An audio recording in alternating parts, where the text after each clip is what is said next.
अस्सलाम वालेकुम to all of you, welcome to मैच्योरमेंट में आज हम बात करने वाले हैं दोबारा ईरान और इसराइल की जंग के बारे में। आपको पता होगा ये 13 और 14 जो अप्रैल थी उसकी दरमियानी शब ईरान ने इसराइल पर हमला किया था। उससे पहले इसराइल ने यानी कि इन द हिस्ट्री जब पिछले 70 सालों से दोनों मुल्क जब बने हैं तो इन द हिस्ट्री इसराइल ने पहली दफ़ा अटैक किया था directly on Iranian soil. Basically Iranian एक कॉन्सुलेट था इन सीरिया, ये सीरिया यहाँ पे इसके दारुल हुकूमत में दमस्कस में एक कॉन्सुलेट था ईरानियन, तो वहाँ पे इसराइल ने अटैक किया। But this was something confusing कि आखिर क्या वजह है कि इसराइल को ये जंग करने की ज़रूरत पड़ गई है। इसराइल तो ऑलरेडी ही यहाँ पे गज़ा में इन्वॉल्व है जंग में, तो ये इसराइल इस टाइम पे दूसरी एक जंग जो कि ज़्यादा लार्जर स्केल पे है उसको क्यों इस टाइम इनिशिएट करना चाह रहा है, जबकि पूरी दुनिया इंक्लूडिंग वेस्टर्न जो आपके कंट्रीज़ है वो भी जंग नहीं चाहते। तो इसराइल को क्या वजह है कि वो जंग करना चाहता है इस क्रूशियल टाइम में। तो इसके ना जो लिंक्स है ना ये बड़े गहरे जुड़े हुए हैं इसराइल और गज़ा की वॉर में, यानी इसराइल और फ़लस्तीन की वॉर में।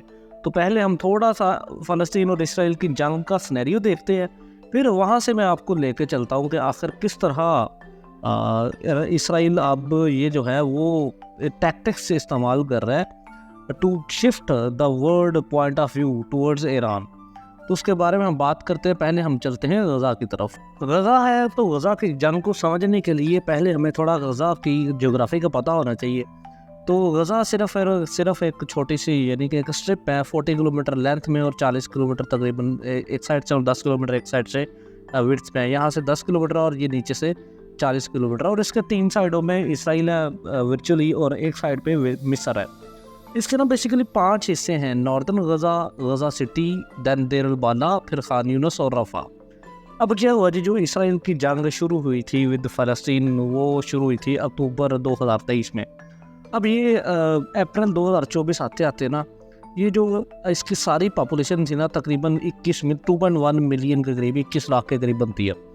ये जो खान यूनिस और रफ़ा है ना यहाँ पे कंसंट्रेट हो गई थी, क्योंकि यहाँ पे मैंने आपको बताया 3 साइड से तो इसराइल है। तो इसराइल की टैक्टिक्स ये थी, इसराइल यहाँ से पुश कर रहा था टूवर्ड्स अपना नीचे इस तरफ पॉपुलेशन को। अब मसला यहाँ पे क्या हुआ, जब इन्होंने पुश करना शुरू किया तो यहाँ पे जो हमास के फाइटर्स थे उन्होंने बड़ा टफ टाइम दिया है इसराइल को, अभी भी दे रहे हैं। और यहाँ पे ना 21 लाख की आबादी यहाँ पे तो कंसंट्रेट हो गई है, लेकिन अब यहाँ से कहाँ जाएगी। और लेकिन हमास जो है वो she is still showing resilience, she is still showing resistance.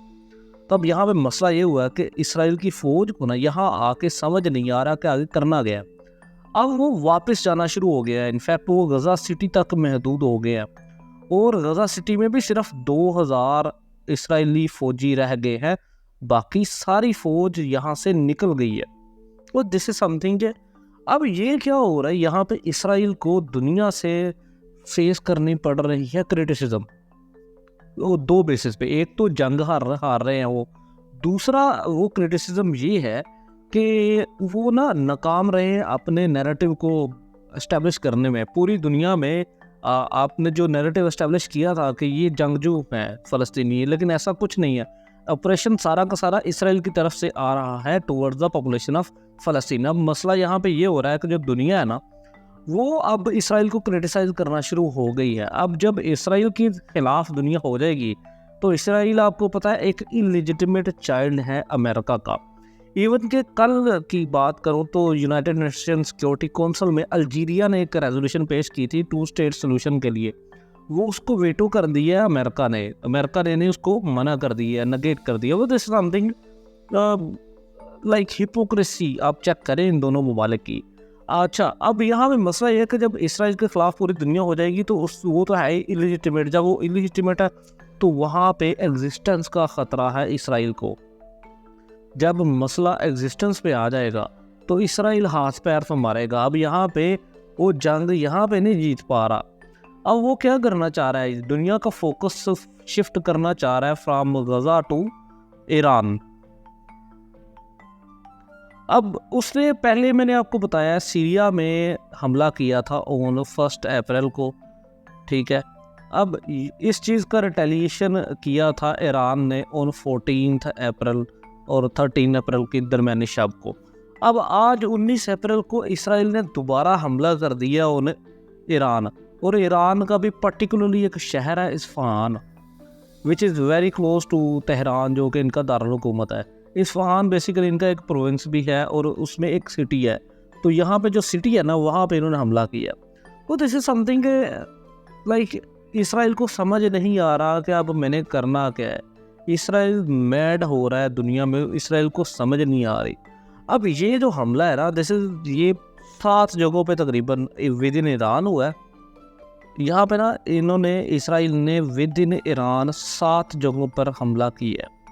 उनमें से सबसे जो इम्पोर्टेंट है ना, वो इस्फहान की टेरिटरी है, क्योंकि यहाँ पे ईरान के कुछ इम्पोर्टेंट मिलिट्री बेसेस वगैरह है। लेकिन किसी भी न्यूक्लियर फैसिलिटी को टारगेट यहाँ पे नहीं किया, और ये बहुत ही लो इंटेंसिटी के हमले थे। इनको यानी कि ईरान ने खुद रिकग्नाइज तो किया है, लेकिन उन्होंने कहा बहुत low intensity. Same is the case with USA. USA ने भी यही कहा है कि बहुत लो इंटेंसिटी के ये हमले थे। दूसरी, अब इन्होंने एक मल्टी डायमेंशनल अप्रोच अपनाई है, और यहाँ पे इराक में और सीरिया में भी जो ईरानियन फैसिलिटीज़ हैं, यानी कि ईरान की प्रॉक्सीज हैं जो यहाँ पे इराक में हैं और कुछ सीरिया में, इनको भी टारगेट किया है इसराइल ने। अब देखते हैं क्या इनकी फर्दर डेवलपमेंट होती है। जैसे जैसे डेवलपमेंट होगी मैं आपको बताता रहूँगा। Thank you very much for listening.